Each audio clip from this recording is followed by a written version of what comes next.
আজকে আপনারা কাম কাজ ফেলে রেখে এখানে চলে আসছেন শুধু খবরটা নেওয়ার জন্য যে বেলাল সাহেবের খবরটা কি।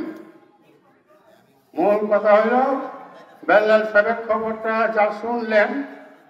বিসমিল্লাহির রহমানির রহিম।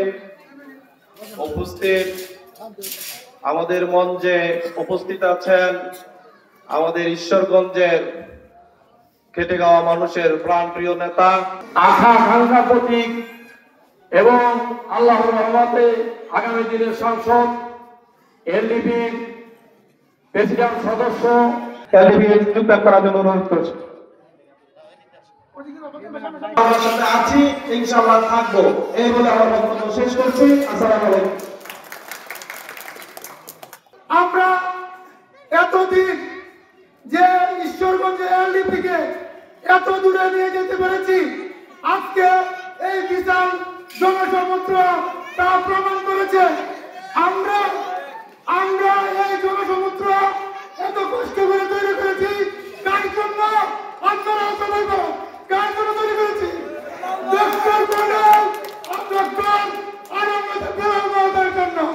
আমরা আগামী দিনে যদি দূর থেকে ডক্টর আরামবাজার বেলাল মহোদয়কে এই আসনে নমিনেশন না দেয়, আমরা আমরণ অনশনের কর্মসূচি ঘোষণা করব। এখন আপনাদের সামনে ইউনিয়ন মূল দলের সভাপতি মণ্ডলীর মধ্যে একজন বক্তব্য রাখবেন আমাদের অত্যন্ত আস্থাভাজন সিনিয়র মানুষ।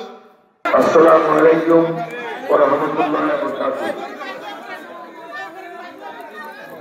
আল্লাহ আপনাদের মঙ্গল করুন। আপনাদের রক্ত, আপনাদের বিভিন্ন কর্মকাণ্ড দলকে সবসময় সংগঠিত রাখবে। আমাদের কাজ হলো গাছের চারা লাগানো, পরিচর্যা করা, গাছের গোড়ায় সার দেওয়া, পানি দেওয়া, আল্লাহর উপর ভরসা রাখতে হবে। আল্লাহ যখন যারা দুলি কদম নড়ে না।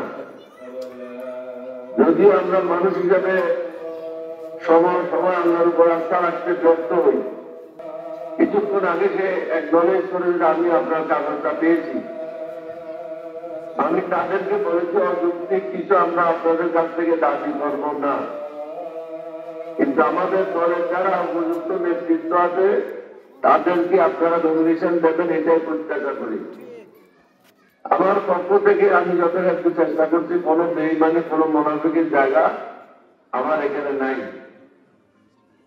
আমাদের অনেকে বেঈমানি মুনাফিকি করছে, এটা তো কোনো সন্দেহ নাই। এই যারটা পাইলে খুশি, অন্যটা পায় কিনা এটা টান পারে না, এরকমও আছে, নাই যে আমি বলবো না।